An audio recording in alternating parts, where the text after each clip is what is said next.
Dialogue pedia എന്ന ഈ YouTube ചാനലിലൂടെ സിനിമയുമായി സാമാന്യമായി ബന്ധപ്പെട്ടതും സാംസ്കാരികമായും രാഷ്ട്രീയമായും പല മാനങ്ങളുള്ളതുമായ വിഷയങ്ങളെ സംബന്ധിച്ച് ചില സംസാരങ്ങൾ അവതരിപ്പിക്കാമെന്നാണ് കരുതുന്നത്. അവ ചിലപ്പോൾ സമകാലിക പ്രസക്തിയുള്ളതാകാം, ചിലപ്പോൾ ചരിത്രപരമായ പ്രസക്തിയുള്ളതാകാം, ചിലപ്പോൾ ഭാവിയെക്കുറിച്ച് ചിന്തിക്കുന്നതുമാകാം. ഇന്ന് ഞാനിവിടെ സംസാരിക്കാൻ ഉദ്ദേശിക്കുന്നത് മലയാളത്തിൻ്റെ സൂപ്പർ താരവും മലയാള സിനിമയിലെ വളരെയധികം താരാരാധകരുള്ള നടനുമായ ശ്രീ മമ്മൂട്ടിയെ സംബന്ധിച്ച് ഉണ്ടായിട്ടുള്ള ഒരു വിവാദം, ഒരു അനാവശ്യമായ എന്ന് സാമാന്യമായി കരുതപ്പെടുന്നൊരു വിവാദത്തെ സംബന്ധിച്ച് ഉള്ള ചില കാര്യങ്ങളാണ്. ഇതിനെ ഒരു കുറ്റാന്വേഷണത്തിൻ്റെ രീതിയിലുള്ള വിശകലനവും അതിൽ എന്തൊക്കെയാണ് സംഭവിച്ചത് എന്ന് ഒരു വിവരണാത്മകമായി വിവരിക്കാനോ ഒന്നും തന്നെ ഉദ്ദേശിക്കുന്നില്ല. അതെല്ലാം തന്നെ ഇക്കാര്യത്തിൽ പല നിക്ഷിപ്ത താല്പര്യങ്ങളുള്ള പലരുടെയും ചില ആഖ്യാനങ്ങൾക്ക് അല്ലെങ്കിൽ ചില അവരുടെ സംസാരങ്ങൾക്ക്, അവരുടെ കുറ്റപ്പെടുത്തലുകൾക്ക് ഒക്കെ കൂടുതൽ ദൃശ്യത നൽകുന്ന ഒന്നായിരിക്കും എന്നുള്ളത് കൊണ്ട് തന്നെ അവയെക്കുറിച്ചൊക്കെയുള്ള പരോക്ഷ പരാമർശങ്ങൾ മാത്രമേ നടത്താൻ ഉദ്ദേശിക്കുന്നുള്ളൂ. ഇപ്പോൾ നമുക്കറിയാവുന്നതുപോലെ മമ്മൂട്ടി 70 വയസ്സിൽ ഒക്കെ കഴിഞ്ഞ അതേസമയത്ത് ഒരു യുവതാരം എന്നതുപോലെ തന്നെ വിവിധതരം വേഷങ്ങളിൽ വളരെ അസൂയാവഹമായ രീതിയിലുള്ള വിജയം മലയാളത്തിലെ മുഖ്യധാരാ സിനിമയിലും അതുപോലെ തന്നെ സമാന്തര സിനിമയിലും എല്ലാം നേടിക്കഴിഞ്ഞിട്ടുള്ള ഒരാളാണ്.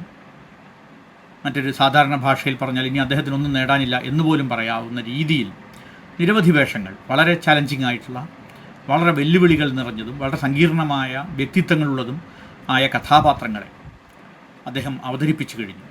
ദേശീയ തലത്തിൽ തന്നെ അദ്ദേഹത്തിന് 2 or 3 തവണ ദേശീയ അവാർഡ് ലഭിച്ചു. കേരളത്തിൽ 9 or മറ്റോ തവണ അവാർഡുകൾ ലഭിച്ചിട്ടുണ്ട്. നിരവധി സൂപ്പർ ഹിറ്റുകൾ, കോടിക്കണക്കിന് രൂപ നേടിയിട്ടുള്ള ചിത്രങ്ങൾ തന്നെ അദ്ദേഹം അഭിനയിച്ചിട്ടുള്ള ചിത്രങ്ങൾ ഉണ്ടായിട്ടുണ്ട്. അതിൽ ഇപ്പോൾ ഡോക്ടർ അംബേദ്കറെ അദ്ദേഹം അവതരിപ്പിച്ചതെല്ലാം തന്നെ വളരെ അസൂയാവഹമായത്. അത് ദേശീയ തലത്തിലും അതുപോലെ തന്നെ അന്താരാഷ്ട്ര തലത്തിലും അദ്ദേഹത്തിൻ്റെ താരവ്യക്തിത്വം അല്ലെങ്കിൽ അദ്ദേഹത്തിൻ്റെ അഭിനയ പാടവം അല്ലെങ്കിൽ അദ്ദേഹത്തിൻ്റെ നിലപാടുകളെല്ലാം തന്നെ നമുക്ക് മനസ്സിലാക്കാൻ കഴിയുന്ന പ്രധാനപ്പെട്ട വേഷങ്ങളാണ്. നിരവധി സിനിമകൾ അദ്ദേഹം ഇപ്പോഴും അഭിനയിച്ചുകൊണ്ടിരിക്കുന്നുണ്ട്. അതിലെല്ലാം തന്നെ അദ്ദേഹത്തിൻ്റെ താരവ്യക്തിത്വത്തെ, നേരത്തെ സൂപ്പർ താരങ്ങളുടെ മേൽ ആരോപിക്കപ്പെട്ടിട്ടുള്ള ചില ഘടകങ്ങളൊക്കെ ഉണ്ട്. അതായത് അവർ നന്മയുടെ ക്യാരക്ടറുകളെ മാത്രമേ അവതരിപ്പിക്കുകയുള്ളൂ, അതല്ലെങ്കിൽ അവർ എപ്പോഴും വിജയിക്കുന്നതായിരിക്കും, അങ്ങനെയുള്ള പല കാര്യങ്ങൾ. അതിൻ്റെ വിശദാംശങ്ങളിലേക്ക് ഞാൻ പോകുന്നില്ല. അത്തരത്തിൽ നിന്നെല്ലാം വിട്ടുകൊണ്ടുള്ള ചില സിനിമകൾ സമീപകാലത്ത് അദ്ദേഹം അഭിനയിച്ചിട്ടുണ്ട്. ആ സിനിമകളൊക്കെ തന്നെ പല രീതിയിൽ അതിന് വളരെ വിമർശനാത്മകമായും അതുപോലെ തന്നെ വളരെ ആസ്വാദനപരമായും മലയാള സമൂഹം മാത്രമല്ല കേരളത്തിന് പുറത്തുള്ളവരും അതെല്ലാം തന്നെ സ്വീകരിക്കുകയും ചെയ്തിട്ടുണ്ട്. ഏറിയും കുറഞ്ഞും സ്വീകരിച്ചിട്ടുണ്ട്. ചില സിനിമകൾ ചില സ്ഥലത്ത് റിലീസ് ചെയ്യാൻ പോലും അനുവദിക്കാതിരുന്നിട്ട് പോലും അതിൻ്റെ നിർമ്മാതാവായിട്ട് പോലും അദ്ദേഹം അതിൽ നിന്ന് പുറകോട്ട് പോയിട്ടില്ല. അദ്ദേഹത്തിൻ്റെ പരീക്ഷണങ്ങളിലൂടെ അദ്ദേഹം വീണ്ടും പുതിയ സിനിമയെ പുതുക്കലിന്, ഒരു മാധ്യമം എന്നുള്ള രീതിയിൽ അതിനെ പുതുക്കുന്നതിന് അദ്ദേഹം തയ്യാറാവുന്നുണ്ട് എന്നുള്ളതും നമ്മൾ മനസ്സിലാക്കണം. ഇപ്പോൾ അദ്ദേഹത്തിനെ സംബന്ധിച്ച് ചില അനാവശ്യ വിവാദങ്ങളുണ്ടായി എന്ന് ഞാൻ തുടക്കത്തിൽ പറഞ്ഞു.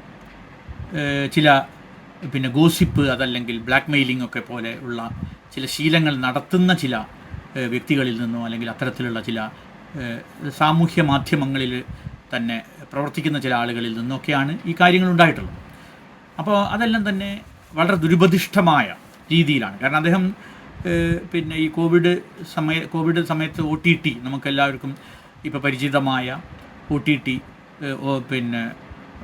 ഓവർ ദ ടോപ്പ് എന്ന് പറയുന്ന ഈ കമ്പ്യൂട്ടർ വഴിയോ അല്ലെങ്കിൽ ടെലിവിഷൻ വഴിയോ കാണാവുന്ന രീതിയിലുള്ള സിനിമകൾ റിലീസ് ചെയ്ത സമയത്ത് അദ്ദേഹത്തിൻ്റെ തിയേറ്ററിൽ പോലും റിലീസ് ചെയ്യാത്ത പുഴു എന്ന സിനിമ, സോണി ലൈവിലാണ് അത് കാണിച്ചത്. പുഴു എന്ന ഹർഷദ് തിരക്കഥ എഴുതുകയും അതുപോലെ തന്നെ രത്തീന PT എന്ന വനിതാ സംവിധായിക സംവിധാനം ചെയ്യുകയും ചെയ്ത ഒരു സിനിമയാണ്.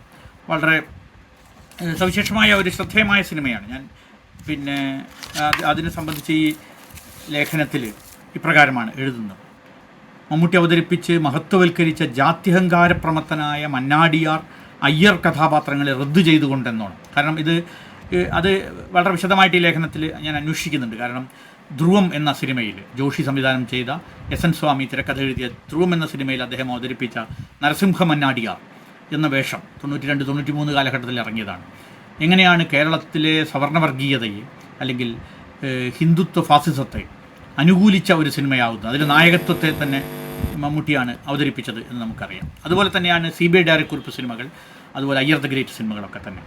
ഇതിനെല്ലാം തന്നെ റദ്ദ് ചെയ്തുകൊണ്ട് അദ്ദേഹം പുഴു എന്ന ഈ സിനിമ 2022 ദളിത് വിരുദ്ധനും ടോക്സിക് പാരൻറ്റുമായ ഒരു ബ്രാഹ്മണൻ എന്ന ഒരു കഥാപാത്രത്തെ, ഒരു പ്രതിനായക സ്വഭാവമുള്ള കഥാപാത്രത്തെ അദ്ദേഹം വളരെ ചലഞ്ചിങ് ആയ ഒരു കഥാപാത്രത്തെ അദ്ദേഹം അവതരിപ്പിച്ചു. അദ്ദേഹത്തിൻ്റെ ഒരു ഇത് വെച്ചിട്ട് അതൊരു അഭിനയത്തിൽ നിന്ന് അദ്ദേഹത്തിൻ്റെ ബുദ്ധിമുട്ടുള്ള ക്യാരക്ടറല്ല. പക്ഷേ ഈ പറഞ്ഞതുപോലെ അദ്ദേഹത്തിൻ്റെ താരവ്യക്തിത്വം, സൂപ്പർ താരവ്യക്തിത്വം അല്ലെങ്കിൽ ഫാൻസ് എന്ന് പറയുന്ന ഘടകങ്ങളെല്ലാം തന്നെ അദ്ദേഹം അതിൽ നിന്ന് തന്നെ പരിഗണിക്കാത്ത രീതിയിലുള്ള ഒരു സുപ്രധാനമായ ഈ വേഷമാണ്. ആ ഒരു കഥാപാത്ര വൈവിധ്യം തന്നെ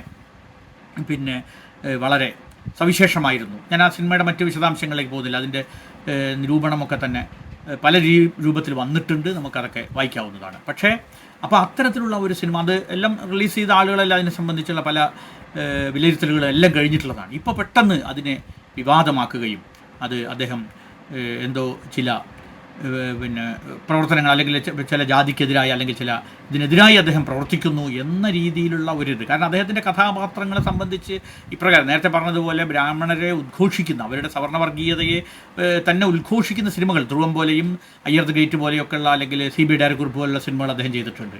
ദളിത് ക്യാരക്ടേഴ്സിനെ നേരത്തെ പറഞ്ഞതുപോലെ പൊന്തന്മാടയിൽ ചെയ്തിട്ടുണ്ട്, അംബേദ്കറിൽ ചെയ്തിട്ടുണ്ട്. ഇന്ത്യ കണ്ടിട്ടുള്ള ഏറ്റവും പ്രമുഖനായ ഒരു ദളിത് വിമോചന നായകനായിട്ട് ഡോക്ടർ അംബേദ്കറെ അദ്ദേഹം അവതരിപ്പിച്ചിട്ടുണ്ട്. അതുപോലെ തന്നെ പാലേരി മാണിക്യം പോലുള്ള സിനിമയിൽ വളരെ മുസ്ലിം വിരുദ്ധവും കമ്മ്യൂണിസ്റ്റ് വിരുദ്ധവുമായ ഒരു പ്രമേയമാണ്. അതൊക്കെ അവതരിപ്പിച്ചിട്ടുണ്ട്. അതുപോലെ തന്നെ അദ്ദേഹം ഈ നാട് പോലെയുള്ള സിനിമയിൽ അങ്ങനെ മുഖ്യധാരയിൽ അഭിനയിച്ചിട്ടുള്ള പല ക്യാരക്ടറുകളെയും അപ്പോൾ ഇതൊന്നും തന്നെ അദ്ദേഹത്തിൻ്റെ വ്യക്തിത്വത്തോടോ അല്ലെങ്കിൽ അദ്ദേഹത്തിൻ്റെ സ്വഭാവത്തോടോ അല്ലെങ്കിൽ അദ്ദേഹത്തിൻ്റെ ആശയത്തോടോ നമ്മൾ കൂട്ടി യോജിപ്പിക്കേണ്ടതില്ല. അത് ആരെയും അങ്ങനെ ചെയ്യേണ്ടതില്ല. ഇപ്പോൾ പലരും ഇതിൽ അഭിപ്രായപ്പെട്ടതുപോലെ മേൽവിലാസം, സൂര്യകൃഷ്ണമൂർത്തിയുടെ നാടകത്തെ ബേസ് ചെയ്തുകൊണ്ട് എടുത്തിട്ടുള്ള മേൽവിലാസം എന്ന സിനിമയിൽ ഇന്നത്തെ ഇന്ത്യൻ ഫാസിസത്തിനെതിരായ ഒരു നിലപാടാണ് സുരേഷ് ഗോപി എടുക്കുന്നത്. അദ്ദേഹം എന്താണ്, അതുപോലെ തന്നെ KL 10 എന്ന് പറയുന്ന മോഹസിൻ പരാരി സംവിധാനം ചെയ്ത KL 10 എന്ന സിനിമയിൽ ഉണ്ണിമൂന്തനാണ് അഭിനയിക്കുന്നത്. ഇതെല്ലാം അവരുടെ രാഷ്ട്രീയ വ്യക്തിത്വം എന്താണെന്നുള്ളത് ഞാൻ പറയാതെ തന്നെ എല്ലാവർക്കും അറിയാം. അപ്പോൾ ഇത്തരത്തിലുള്ള സങ്കീർണതകളൊക്കെ ഉണ്ടായിരിക്കെ പെട്ടെന്ന് മമ്മൂട്ടിയെ ഒരു പ്രത്യേക രീതിയിലുള്ള ഏതെങ്കിലും ഒരു മതത്തിൻ്റെയോ രാഷ്ട്രീയത്തിൻ്റെയോ അല്ലെങ്കിൽ ഒരു മൗലികവാദത്തിൻ്റെയോ ഒരു ആശയ രൂപമായി ചിത്രീകരിക്കാനുള്ള വളരെ ദുരുപദിഷ്ടമായ വളരെ അനവസരത്തിലുള്ള ഒരു ഇതെന്താണെന്ന് വെച്ചാൽ കാണിക്കുന്നത് യഥാർത്ഥത്തിൽ നമ്മളുടെ ഇന്ത്യൻ സമൂഹത്തിലും കേരള സമൂഹത്തിലുമൊക്കെ തന്നെ വലതുപക്ഷം നടത്തിക്കൊണ്ടിരിക്കുന്ന പ്രവർത്തനങ്ങൾ, ആ പ്രവർത്തനങ്ങൾ നമ്മളുടെ ഐക്യത്തെ, അതുപോലെ തന്നെ നമ്മളുടെ സമാധാന ജീവിതത്തെ, നമ്മളുടെ പുരോഗമന വാഞ്ഛയെ എല്ലാം തന്നെ റദ്ദാക്കുകയും അതിനെ പിളർത്തുകയും മനുഷ്യരെ പരസ്പരം തമ്മിലടിപ്പിക്കുന്ന രീതിയിൽ അവരെ പരസ്പരം സംശയത്തിൻ്റെയും വെറുപ്പിൻ്റെയും വിദ്വേഷത്തിൻ്റെയും രൂപങ്ങളാക്കി മാറ്റുക അല്ലെങ്കിൽ അതിൻ്റെ പ്രതീകങ്ങളാക്കി മാറ്റുക എന്ന ഒരാശയമാണ് സത്യത്തിൽ ഇത്തരത്തിൽ ഈ നവമാധ്യമങ്ങളിലൂടെയും അതുപോലെ തന്നെ ചില ഓൺലൈൻ പ്രസിദ്ധീകരണങ്ങളിലൂടെയും ചില ആളുകൾ നടത്തിക്കൊണ്ടിരിക്കുന്നത് എന്നത് നമുക്ക് തുറന്നു പറയാതെ വയ്യ. അപ്പോൾ അത്തരമൊരു സാഹചര്യത്തിൽ നമ്മൾ അതിനൊന്നും തന്നെ മമ്മൂട്ടിയെയോ അല്ലെങ്കിൽ നമ്മളുടെ ആസ്വാദനങ്ങളെയോ നമ്മുടെ സിനിമയെയോ ഒന്നും തന്നെ അതെല്ലാം വലിയ ചരിത്രങ്ങളുള്ള ഇതാണ്. മമ്മൂട്ടിയുടെ അഭിനയ ജീവിതം 50 കൊല്ലത്തെ ചരിത്രമുണ്ട്. അതുപോലെ തന്നെ മലയാള സിനിമയ്ക്ക് നിരവധി ദശകങ്ങളുടെ ചരിത്രമുണ്ട്. ലോക സിനിമയ്ക്ക് അതിൻ്റേതായ ചരിത്രങ്ങളുണ്ട്. ഇതെല്ലാം കാണുന്നതിനും വിലയിരുത്തുന്നതിനും വിമർശിക്കുന്നതിനുമൊക്കെയുള്ള നമ്മുടെ അവകാശങ്ങൾ, നമ്മുടെ ജനാധിപത്യപരമായ രീതികൾ ഇതെല്ലാം ഇവിടെ ഉള്ളതാണ്. ഇതിനെല്ലാം തന്നെ റദ്ദാക്കാനും പെട്ടെന്ന് ഇതിൽ സംശയങ്ങൾ ജനിപ്പിച്ചുകൊണ്ട് നമ്മളെ എന്തെങ്കിലും ഇതിൽ അദ്ദേഹത്തിൻ്റെ പുതിയ സിനിമ റിലീസ് ചെയ്യാൻ പോകുന്നുണ്ട്, അതുമായി ബന്ധപ്പെട്ടുകൊണ്ട് വ്യവസായത്തിനകത്തുള്ള എന്തെങ്കിലും തർക്കങ്ങളുണ്ടോ ഇതൊന്നും നമ്മളെ ബാധിക്കുന്ന പ്രശ്നങ്ങളല്ല സത്യത്തിൽ. പക്ഷേ അതെല്ലാം എങ്ങനെയാണ് നമ്മുടെ ജീവിതത്തെ യഥാർത്ഥത്തിൽ ഇപ്പോൾ നടന്നുകൊണ്ടിരിക്കുന്ന പല കാര്യങ്ങളിലും നമുക്കിത് അറിയാൻ കഴിയും. ഞാൻ അതിൻ്റെ ഒന്നും വിശദാംശങ്ങളിലേക്ക് പോകുന്നില്ല. അപ്പോൾ അതൊക്കെ തന്നെ വളരെ നമ്മൾ ഇത്തരം കാര്യങ്ങളിൽ വളരെ ശ്രദ്ധാലുക്കളായി, വളരെ അതുപോലെ തന്നെ ജാഗരൂകരായി ഈ വിഷയങ്ങളെ കാണേണ്ടതുണ്ട്, അപ്രകാരം കണ്ടുകൊണ്ട് തന്നെ ഇതിനെ സമീപിക്കേണ്ടതുണ്ട്.